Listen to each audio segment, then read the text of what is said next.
Sathya Sai Speaks, Volume 8, Chapter 35. Transmute every minute. The path of spiritual discipline, which is most beneficial to man, is laid down in a simple and sweet manner in the great scriptures of ancient India. They explain through example and precept the divine principle inherent in the universe, and inspire mankind to gaze with awe and reverence at the handiwork of God and His inscrutable Leela, divine miracles.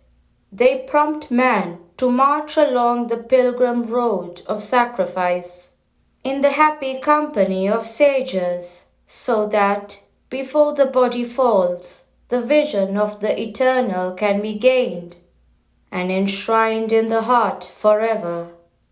The narratives and descriptions which these books contain purify the Ichcha Shakti, the urge to desire latent in man, and sanctify the Kriya Shakti, the urge to act, and finally invigorate and clarify the Jnana Shakti, the urge to know.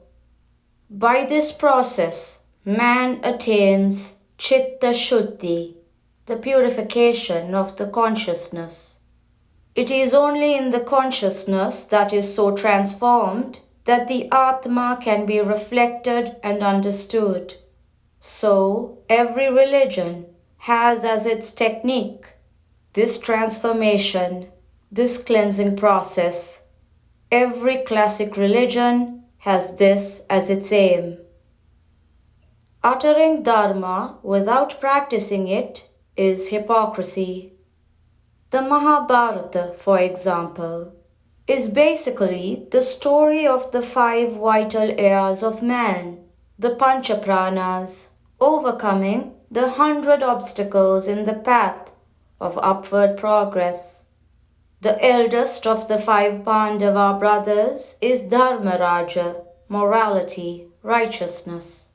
He is ably supported by Bhima, physical strength, devoted to divine service and charged with devotion.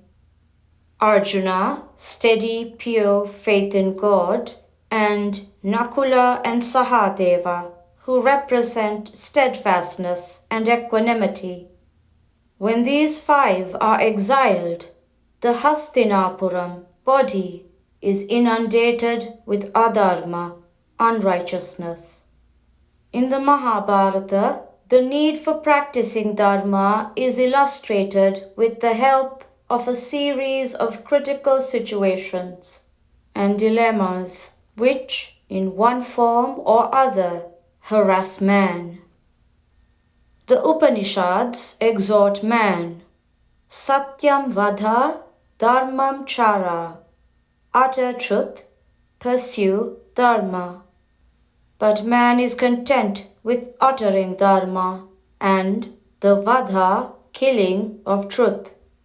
Mere utterance without the intention or effort to practice what is uttered is hypocrisy.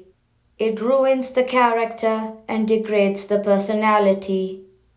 The deer in a forest met in a conference and passed a resolution defying hounds and calling upon all deer to stand firm and beat back their attacks. But even when they were acclaiming the resolution, the hounds bayed and the deer fled. The mover, the seconder, the supporters, all. No one stayed at the place where the conference was held. The sheep bleat, may, may, may, a sound which in Sanskrit means mine, mine, mine. So they suffer the consequences of this attachment to I and mine. This is the result of the fundamental illusion, which hides the fact of temporariness and imposes an artificial sense of permanence on all objects and objective pleasures. There was a monk near Haridwar who had given up for years both hearth and home, and was living on alms. He used to heap all the food he collected on a flat rock that jutted out of the Ganga, and used it as a plate from which he took his meal. Intellectual feats do not win mental peace. One day the monk came to his rock and found another monk sitting there taking food. He got enraged at this trespass on his property. Then the newcomer said, "Alas, you have renounced all sense of I and mine. You have shaved your head so that you may not be recognized by erstwhile companions. You yearn to be free from all bonds, but you have tied yourself up to this rock.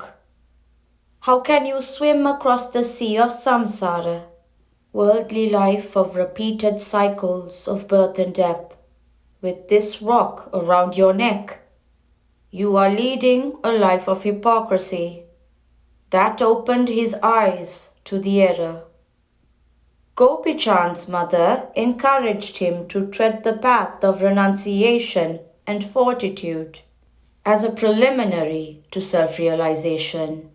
She tested his accomplishment after he had been some years with the sage Bhartruhari. One night, she put on a male dress and laid herself in the place where her son used to sleep. Gopi Chand grumbled and asked the stranger to find some other place, as that bit of space was his. When she tried to test Bhartruhari in the same manner, the response of the sage was only to remove himself to a distance. He uttered no word, so she knew that her son had a long, long way to go. The wise will not give place in their hearts to covetousness and possessiveness. They know that there is a Kshetrajna who is the motivator of this Kshetra, a knower of the field who is the master of the field.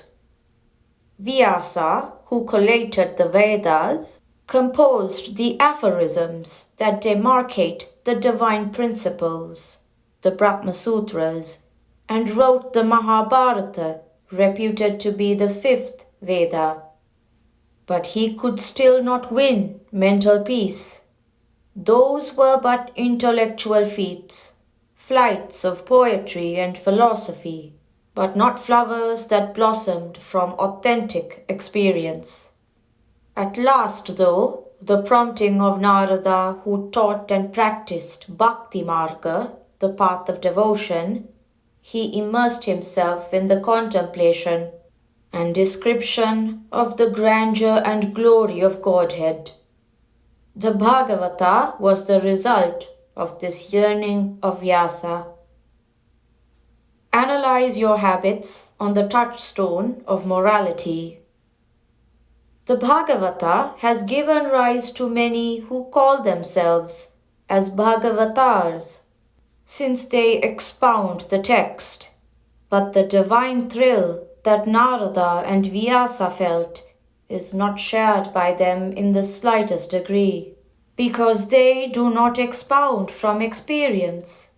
They proclaim that God is the indweller and motivator in all the beings, yet all the while planning and scheming for profit. Stop a while and examine your habits and activities. Analyze them, evaluate them on the touchstone of morality, truth, love, and fortitude. Give up all that drags you down into evil. Strengthen all that lifts you and takes you nearer to me. Do not be disheartened that you have to suffer the consequences of what you have done. Last night you saw Dhruva being blessed by the Lord. In the drama enacted by the little boys of the Vedashastra Patashala, school where the scriptural texts and classics are taught, The harsh words uttered by his stepmother were the immediate provocation for the boy retiring into the forest for austerities, in order to win from the Lord the favor of his father's love. But when the Lord did actually manifest himself before him, the boy had no resentment or desire left in him. So, instead of asking from him the gewgaws that he had once coveted, the boy asked for the bliss of merger with the Lord himself. The Rajasic, influenced by passions, and Kshatriya spirit, the warrior eager for martial victory, of vengeance and competition with his stepmother, had left his mind during the austerities. But the Lord reminded him of his original intention and bade him to go to his kingdom and please his mother.